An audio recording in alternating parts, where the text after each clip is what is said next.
Alright, I am going to be making some people in the Twin Cities very uncomfortable potentially with this video. Because today we are going to be ranking Twin Cities suburbs. And I'm not going to be nice about it. No more Mr. Nice Mac. No. Some of these places, genuinely incredible. Slept on. They are criminally underrated. The kind of place where you buy a house, you meet the neighbors, and you're like, how the heck did nobody know about this? And some of these places are basically just expensive vibes and a cheesecake factory.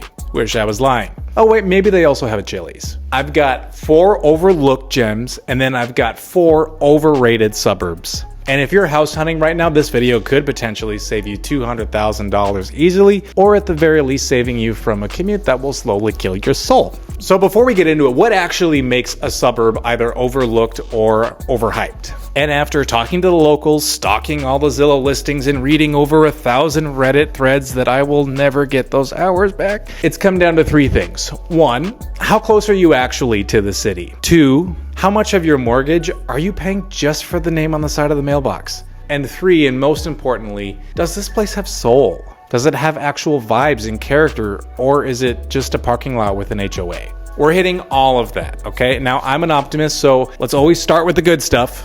The overlooked suburbs that deserve way more credit than they're actually getting. First up, Hopkins. And I know some of you are probably like, where? And that's exactly the point. See, Hopkins has Edina and Minnetonka to its south, and Maple Grove and Plymouth to its north, St. Louis Park to its east. It gets overshadowed by all of these big name suburbs. Meanwhile, Hopkins is absolutely crushing it right now. It has been completely and totally unfairly ignored. While everyone's busy paying the Edina premium and or doing the Minnetonka thing and probably just sitting in a bathtub counting all their money, Hopkins has quickly become one of the most built up and actually walkable main streets in the Twin Cities. We're talking real local bars, some really quaint brunch coffee shops, a legitimate art scene, and some of the best happy hours in the Twin Cities. Guys, I am not making this up. Go take a look at Main Street, downtown Hopkins. You will not be disappointed.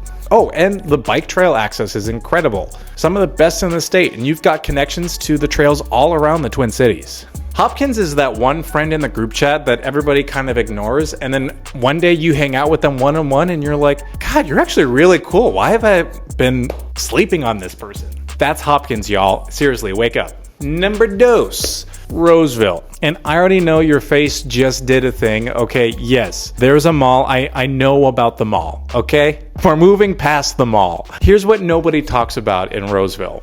Roseville is the only suburb in Minnesota that borders both Minneapolis and St. Paul. Geographically, it is literally perfectly placed. And if you work downtown in either city, your commute from Roseville is almost unfairly good. Central Park in Roseville, enormous. Great trails, real, open space. And it's not overcrowded because people, well, they just haven't caught on yet. See, Roseville is the sleeper pick for sure. It doesn't have the sexy reputation, yes, and it's not going to win the most Instagrammable. But if you're optimizing for actually living well, which is literally the whole point, shorter commutes, lower price, great parks, access to both downtowns, Roseville is quietly becoming an absolute stunner in the Twin Cities. By the way, the mall's actually fine. Yeah, I said what I said. It's got both a Caribou and an Apple store. What more could you want? Number 3, Robbinsdale. And this is generally one of my favorites on this whole list. And I will die on this hill. You know that small town front porch, everybody knows the bartender vibe that people are saying that they're looking for? Yeah, Robbinsdale has it. Except it's not out in the middle of nowhere. It's right here in the metro, 8 minutes from Minneapolis.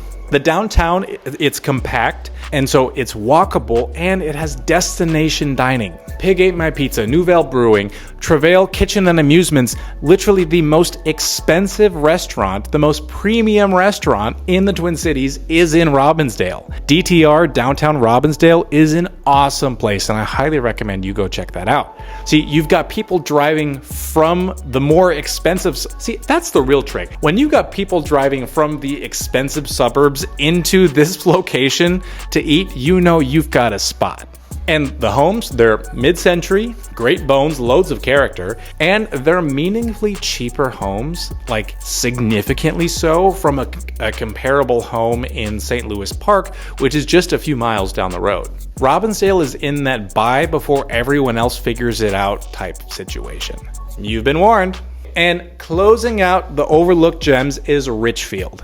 Richfield has carried this entry-level reputation for years. That reputation that, honestly guys, it's embarrassingly outdated at this point. Here's the Richfield pitch in 2 sentences. You get the same access to Minneapolis lakes as South Minneapolis. You get bigger yards and lower property taxes than South Minneapolis. That's it. That's the whole argument. Location, taxes, space. Done. Where do I sign? And some people call it the affordable Edina, and honestly, I'll take that. If affordable Edina means I've got a bigger yard and I'm paying less in taxes, all while being 10 minutes from Bede Makaska, think I said that right? Bede Makaska. I'm getting it. Some people called me out on an earlier video for not saying correctly. I will get it. Names are important. I will get it. Sign me up. Richfield has been quietly shedding that starter home image for a hot minute now. And the people who got in early are looking very smart. Deep breath, because now we're gonna go to the other side.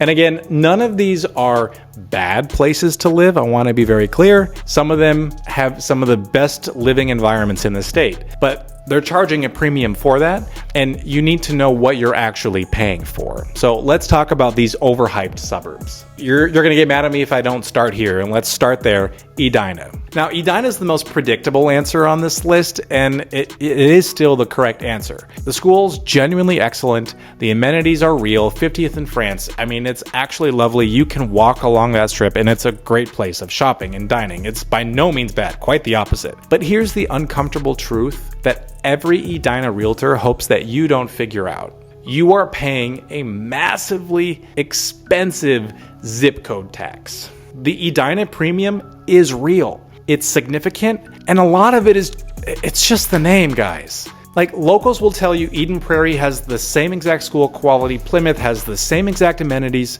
similar safety, similar lifestyle, comparable everything, and you're gonna find homes there for $150,000 to $200,000 less than you would in Edina. And there's also like the cake eater thing, which if you grew up in the Twin Cities, you know exactly what that means. And if you didn't, okay, just Google it and enjoy. If the Edina brand matters to you, own that. Great, no judgment. Buy an Edina, enjoy it. But if you're buying there because you think it's objectively the best value, do the math first. Blaine, and I give my friends crap for it, Blaine Turkey. Blaine has absolutely exploded in popularity. You've got new construction everywhere. You've got big youth sports complexes. And on paper, it looks like it's a suburb that's on the rise. And then you actually drive around Blaine. The criticism you hear from most people that live there, and I'm quoting actually a lot of locals here when I say this, is that it can sometimes feel like a cultural wasteland. Now, what do I mean by that? Lots of chains, lots of new development, not a lot of local character, and the rapid growth has left a lot of areas without mature trees and historical texture that the older suburbs are going to have. Oh, and Highway 65 during rush hour, it is rough. If your commute takes you south towards Minneapolis, you need to have a very serious conversation with yourself about that before you fall in love with the listing that's in Blaine. Blaine is a place where, frankly, yeah, you can get a lot of house, that's real. But a lot of house is doing a lot of the heavy lifting in that sequence. Number 3. Maple Grove. Now, I want to be very real here because Maple Grove has a passionate fan base and they will absolutely find this video. And by the way, as an aside, I do live in Maple Grove and this is coming from a Maple Grove local. If you want new construction, excellent schools, and you have never met a chain restaurant you didn't like, signed, sealed, delivered, Maple Grove is the city for you. And I mean that sincerely, and again, without any judgment. It is extraordinarily good at what it is. And what it is a bedroom community. It is extremely polished, it's extremely convenient, a masterpiece of suburban efficiency, Maple Grove. And it's a place where you can get from your garage to Chick-fil-A in like 10 minutes. But the overhyped tag comes from this. If you want local restaurants and an art scene that is independently owned, although shout out to Bunt's Backyard Productions, they're based in Maple Grove. They're actually really great. Definitely give them a look. If you want independently owned anything, or if you want a feeling that a neighborhood has history and it's unique and it's got its own specific character, if you want a neighborhood that predates the current administration, you will be driving outside of Maple Grove to find it. Sorry. Maple Grove, to its credit, it's not pretending to be anything that it isn't. It is the suburbs that suburbs aspire to be. You've got the tree-lined streets. If there is a Hallmark rom-com and it takes place in the suburb, you could have thought it would have been shot in Maple Grove. Just make sure that's what you want before you buy the 5-bedroom with the 3-car garage. And lastly, Woodbury. Now, very similar energy to Maple Grove, just on the east side of the metro. It's wealthy, it's polished. All of that is very true, no arguments. The overhyped critique comes from what people describe as the Stepford vibe.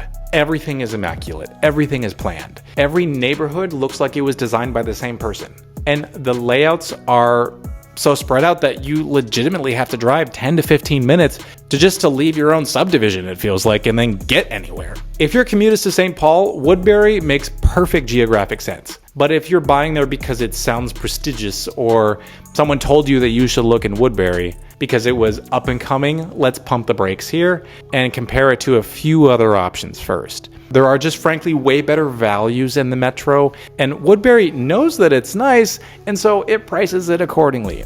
Okay, so final scoreboard before I let you go. Hopkins, Roseville, Robbinsdale, Richfield. Say that 5 times fast. Put these on your list. Before you get sucked into the prestige vortex, go around and drive these places on a Saturday morning. Have a coffee, walk around. I promise you will not leave disappointed. And then Edina, Blaine, Maple Grove, Woodbury, not bad places, but they know that they're nice and they're going to charge you for it. Make sure that you know you're buying the lifestyle, not just the label. And the one thing I'll say before I go, overhyped is always going to be personal. If a top 5 school district is the single most important thing to your family right now, Edina and Wayzata might be exactly the right call.